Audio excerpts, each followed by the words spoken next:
Good morning student, আশা করছি সকলে ভালো আছো। আজকে নিয়ে এলাম শর্টকাট টিপসের একটা অঙ্ক মূলধন থেকে। রাম শ্যাম কমলে একত্রে অংশীদারি কারবার শুরু করে। তাদের মূলধনের অনুপাত 3:4:7।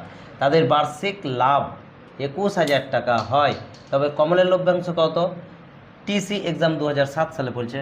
তাহলে এখানে কি আছে? রাম শ্যাম এবং কমলের মূলধনের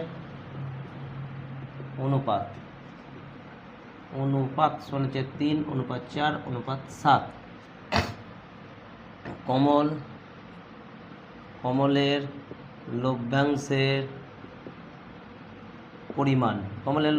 পরিমাণ সমান কত হাজার আছে? কমল তাহলে কোনটা হচ্ছে লাস্ট 7/3 + 4 + 7 গণিত 21,000।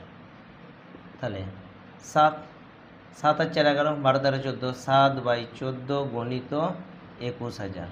তাহলে 7 দুগুণে কত? 14। তাহলে এটা কত হচ্ছে? 10,500 টাকা। 10,500 টাকা। তাহলে বলছে কমলের লভ্যাংশের পরিমাণ কত? 10,500 টাকা। অপশন ডি সঠিক। এই অঙ্কগুলি যদি ভালো লেগে থাকে আমার স্টাডি ম্যাথমেটিক্স চ্যানেলটিকে সাবস্ক্রাইব এবং লাইক করো।